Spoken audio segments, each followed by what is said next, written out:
नई नई शादी हुई थी। उसका मायका और ससुराल दोनों कानपुर में ही थी, इसलिए उससे मिलने उसके भाई अक्सर आते जाते रहते थे। ये बात शिखा की सास मीना को बिल्कुल पसंद नहीं थी। मम्मी जी, आज राहुल भैया आ रहे हैं। कौन? तेरे चाचा का लड़का? जी मम्मी जी। अरे पर वो तो दिल्ली में रहता है ना? हाँ मम्मी जी, उन्हें कल सुबह दिल्ली के लिए निकलना है, तो वो आज मुझसे मिलते हुए कल सुबह यहीं से निकल जाएंगे। हमने तो धर्मशाला खोल रखी है ना। कुछ कहा क्या मम्मी जी? मैंने कहा हाँ, आने दे तेरे भैया को, जमकर खातिरदारी करेंगे। अब तो कुछ करना ही पड़ेगा, इससे पहले कि मेरा घर धर्मशाला बन जाए। ये कैसी बातें कर रही हो मीना? सच ही तो कह रही हूँ।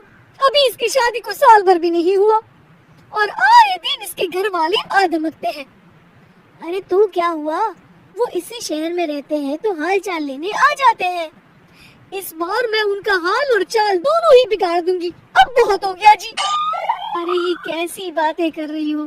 हे भगवान, बस आप तो देखते जाइए। शाम को राहुल आता है। नमस्ते आंटी, कैसे हैं आप लोग? हम लोग तो ठीक है, तुम कैसे हो बेटा? मैं भी अच्छा ही हूँ आंटी। बस आज रात के बाद नहीं रहोगे। चलिए भैया, मैं आपको हमारा घर दिखाती हूँ। रात में खाने की टेबल पर शिखा, रोहित कहीं दिखाई नहीं दे रहा। जी भैया, वो ऑफिस के काम से बाहर गए हैं, कल शाम तक आएंगे। अच्छा अच्छा। बेटा, क्या तुम भूत प्रेत में मानते हो? नहीं नहीं आंटी जी, पर अचानक आपको ये ख्याल कहाँ से आ गया?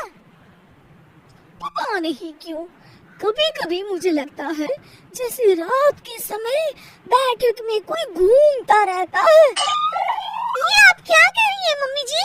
हाँ, तुम लोग घबरा न जाओ, इसलिए मैंने आज तक इस बारे में कुछ नहीं कहा। ये आपका वहम होगा आंटी जी, ऐसा कुछ नहीं होता। हो सकता है। चलो अब मेरा सोने का टाइम हो गया है तो चलती हूँ। शिखा बेटा, राहुल के सोने की व्यवस्था वहीं दीवान पर कर देना। जी पापा जी। अब चलिए भी। अच्छा, तो बैठक में सोने वाले हैं साहबजादे। क्या बड़बड़ा रही हो? कुछ नहीं, आप सो जाइए। मीना और महेश के सोने के बाद शिखा और राहुल आपस में बात कर रहे होते हैं, तभी डोरबेल बजती है।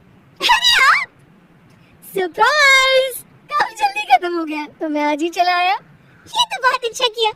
देखिए राहुल भैया भी आए हुए हैं, आप दोनों का मिलना भी हो जाएगा। कैसे हो रोहित? मैं तो ठीक हूँ भैया।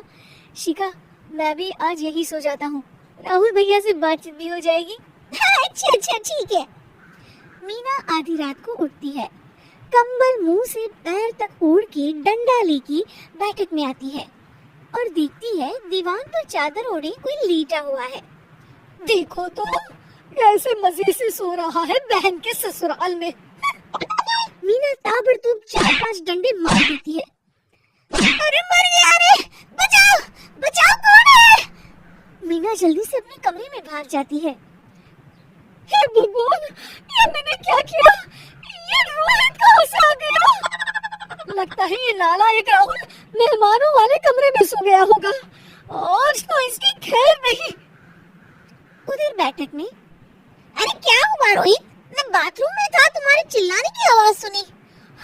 पता है भैया, मैं सो रहा था, अचानक से कोई आकर मुझे डंडे मारने लगा। ये क्या कह रहे हो? लगता है तुम भी आंटी की तरह भूत प्रेत में मानते हो। नहीं नहीं भैया, सच में कोई आया था। मैं तो जा रहा हूँ मेहमानों वाले कमरे में सोने के लिए। इस समय अपने रूम में जाऊंगा तो शिखा की नींद खराब हो जाएगी। ठीक है भाई, जाओ तुम, जहाँ तुम्हारा भूत डंडा लेके ना आ सके। थोड़ी देर बाद मीना कंबल ओढ़ के डंडा लेकर मेहमानों वाले कमरे में पहुंच जाती है। वो बिस्तर पर सोए रोहित को डंडों से मार जाती है। अरे मर गया रे, मर गया। तू भूत प्रेत में नहीं मानता ना? ये ले, अब डंडे खा। है? ये तो माँ की आवाज है। रोहित कंबल खींच देता है। बेटा तू? अरे ये क्या कर रही हो माँ? मार मार के मेरा बेटा बना दिया आपने।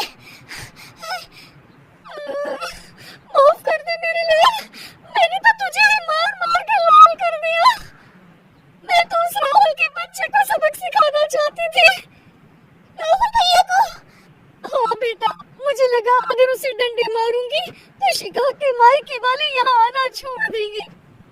हे भगवान, माँ ये घर शिखा का भी है, उसके घर वाले जब चाहे आ सकते हैं। हाँ बेटा, आज मुझे भगवान का इशारा समझ में आ गया। मैं कितना गलत करने चली थी और अपने ही बेटे को चोट पहुंचा दी। अब चुपचाप जाके सो जाओ माँ, और किसी को कुछ बताने की जरूरत भी नहीं है।